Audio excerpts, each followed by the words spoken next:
پارسال که داشتیم فیلم‌های آکیرا کوروساوا رو می‌دیدیم، تا هر چیزی که میشد راجبش بحث می‌کردیم. بازیگری باشه، حتی زبانشون، یعنی زبان ژاپنی مثلا چطور کار میکنه، چطور اون چاشنی و ادویه آخر است، یا هم بازیگری که گفتم توشیرو میفونه قطعاً جزو یکی از بازیگرهای مورد علاقمه. رنجی که این آدم داره و کاری که از پسش برمیاد، تمام اون کاری که کوروساوا میخواد رو در میاره. یوجینبو و سانجورو به راحتی که بهترین دوئولوژی‌ها که دیدم تو سینما و پروتاگونیست همه چی مثل همیشه انقدر خوبه که به هر شکلی میشه سراغش برگشت و هر کسی میتونه یه جور ازش لذت ببره به خاطر فضاهایی که اثر میذاره تا برداشت خودتون رو داشته باشید. درسته که من یه سافت اسپاتی برای یک سری شکل چیزها دارم، ولی اینجا با تمام سختگیری هم نمیشه کاراکتر رو نادیده گرفت. شکل خونسردیش و کاراکتریزیشنی که داره داینامیکی خیلی بهتری رو میسازه که راحت میشه دنبال کرد. تو سانجورو که به نظرم خیلی اینترو خوبی داره، چند تا سامورایی دارن راجع به چیز صحبت میکنن که کاراکتر اول صدای خمیازش میاد، بعد از سایه ها وارد میشه و اهمیتی نمیداده به اینکه اگه اونجا بخوابه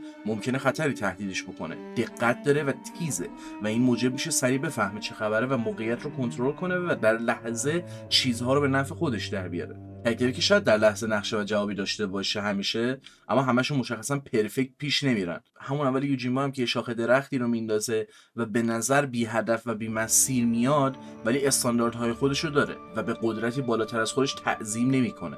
و حتی اگه شرایط جوری پیش برن که منفعتی براش نداشته باشه یا داشته باشه، باز هیچ طرفی رو نمیگیره و به کسایی که نیاز دارن کمک میکنه، حتی در ضعف خودش و در حالتی که میتونه بیخیال همه چیشه. سانجورو سیکوئل مستقیم یوجینبو نیست، ولی قبل اینکه بدونم قضیه چیه که جلوتر میگم، در هر صورت خوش آمده بود از این فرمول و اینکه یک کاراکتر تو شرایط مختلف قرار میگیره برای روایت یک سری داستان و نقد یک سری مسائل. تنها چیزی که اذیتم کرد شاید این بود که تو هر دو فیلم خونپاشی که چه عرض کنم خون در کار نیست و حس تریلر لیگ آف لجند رو بهم میداد برای اینکه 13 سال به بالا نره و همون حد بمونه. شمشیر از وسط بدن طرف رد میشد و این نهایت لباسش پاره میشد که نمیگم از امر بوده، اما به هر دلیلی که بود یکم موقع توجه هم رو جلب کرد که با پایان سانجورو تازه این قضیه هم فیکس شد، چون یک معنا و مفهوم دیگه ای به خودش گرفت. ですから椿三十郎の時に最後三船さんと僕がやってて、この2人の決闘はシナリオでは書けないという台本に書いてある。本番の島で私は三船さんがどう出るかわからない、三船さんも私がどう出るかわかんないで撮影のシーンが始まりました。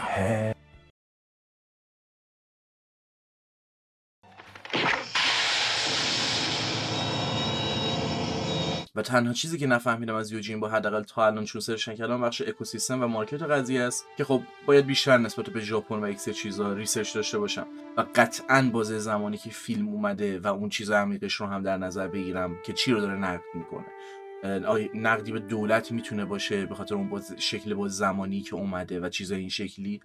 هر دو فیلم به هیچ وجه چیزی نیستن که بخوام یه فیلم تیپیکال سامورایی خطابشون کنم و در فرصت مناسب بتونم بیشتر حتی راجع بهشون صحبت خواهم کرد.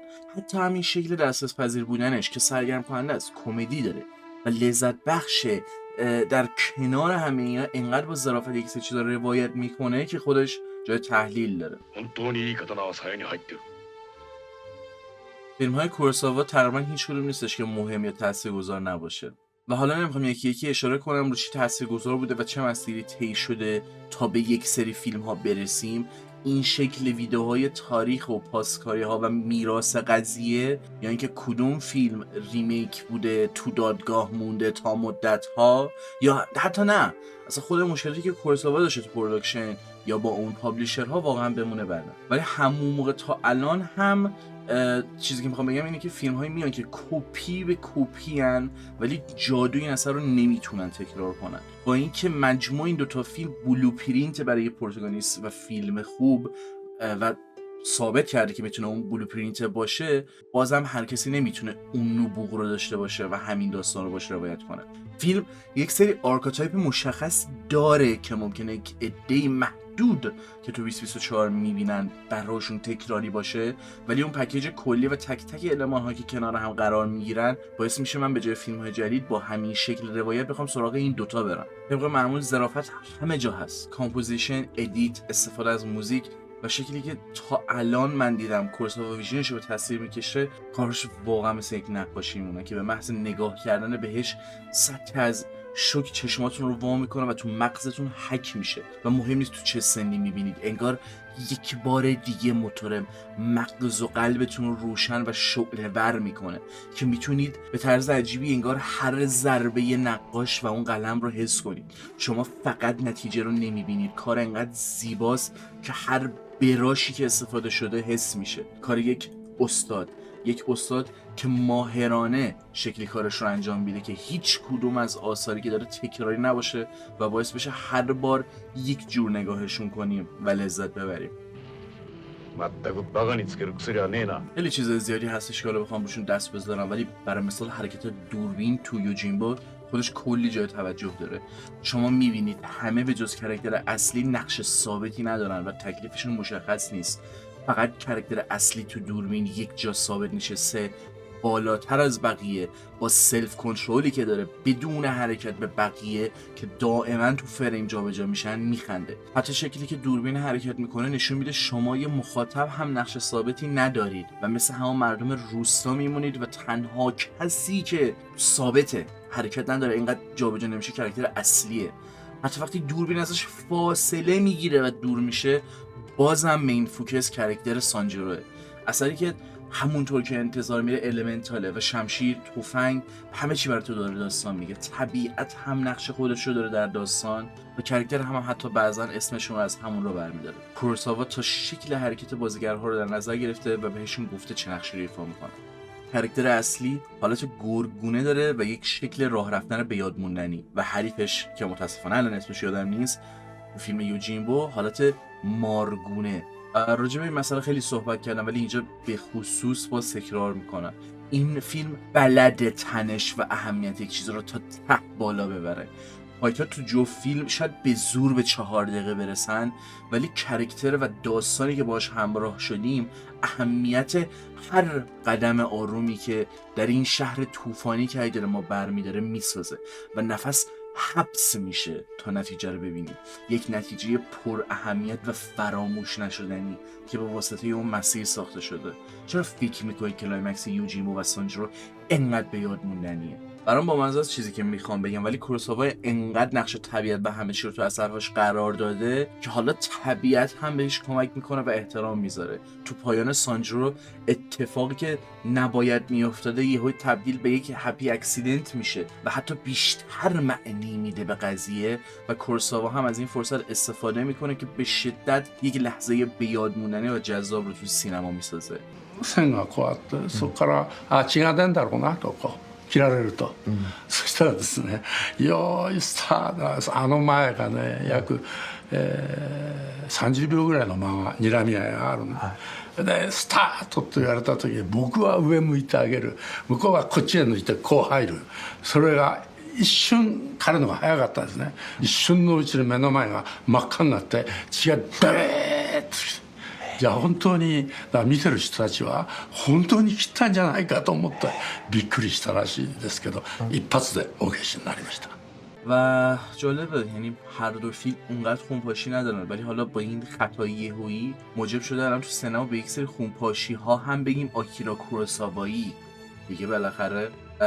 که البته فقط این فیلم نیست دیگه، تو فیلم های دیگه‌اش هم بعد در نظر گرفت، ولی خب تجربه جفت این فیلم ها چیز طلایی رو برای من میسازه. با اینکه سانجیرو قرار نبوده یک سیکوئل باشه یا همون کاراکترها رو داشته باشه حتی، که البته دونستن این بک‌گراند اونقدر کمکی نمیکنه الان، ولی مهمه بدونید که تمام پروسه‌ای که طی کرد موجب شد این سانجیرو یه تفاوتی داشته باشه و به معنای واقعی کلمه یک استندالون پروداکت باشه که نیاز به هیچ بیلداپ یا کمکی از فیلم قبلی نیاز نداره، نمیخواد.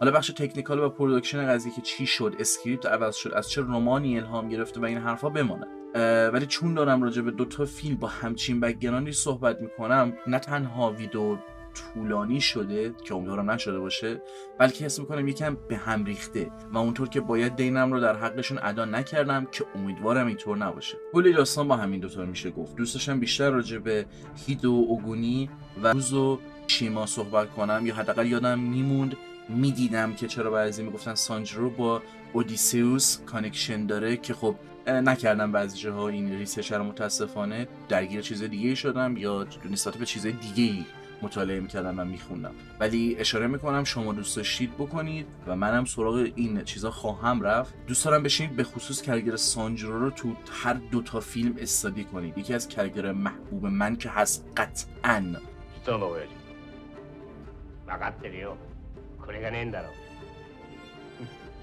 و خب تجربه عجیبی بود. نقش‌های متفاوتی رو میتونستیم تو طول هر دو فیلم به خودمون بگیریم و در نهایت در پایان سانجرو مثل بقیه شوک شده باشیم از همه چی. حتی دوئلی که یک نفر زندگی خودش رو از دست داد چون صرفاً احمق جلوه داده شده بود و جنگجوی واقعی که شمشیرش رو در غلافش نگه میداره. نمیتونم به اندازه کافی تو کلمات بچینم که چه حس عجیب و غریبی داشتم در تجربه هر دو فیلم، چه از یوجینبو که احمقانه بودن نیاز به قدرت و حالت کمدی که این قضیه رو نشون میداد، چه سانجرو که یک داستان پرسونال تر داره و با همون پایان عجیبش معنا و مفهومی به خودش میگیره که هنوز تنم مرمور میشه و حس گیج شدن دارم. مثلا سرم گیج میره که چطور یک اتفاق ساده و ریز و چیزایی که به هم کانکت میشن به چه چیزایی که موجب نمیشن تو همه چی و حالا این پاچیده شدن خون به این شکل و هر قدمی که در پایان کرکتر ما برمیداره این بار داستان دیگه ای رو تعریف میکنه. اگه این دو فیلم رو ترجمه نکردید سعی کردم تا اونجا که میشه بدون که وارد جزئیات بشم ازشون تعریف کنم و شما رو به سمتشون هل بدم. امیدوارم به هیچ وجه چیزی رو جا ننداخته باشم و تا اونجایی که میشه راجع به جفت فیلم ها به اندازه کافی صحبت کرده باشم. چه کمدی باشه و چقدر از اون کمدی لذت میبردم، کرکتر باشه، کرکتر که عشق بود، 僕は酒飲んだ方が頭良くなるからいい تم و هر آنچه که میشه گفت. واقعا امیدوارم چیزی جا نیافتاده باشه و از این ویدیو لذت برده باشید. بازم میگم سراغ فیلم ها برید و امیدوارم که لذت ببرید. چیز دیگه نمیمونه. اگرم که تماشا کردید و با اسپویلر خواستید به چیزی اشاره کنید حتما توی کامنتتون اسپویل بزنید. دمتون گرم و شب و روزگار خوش. じゃあばよ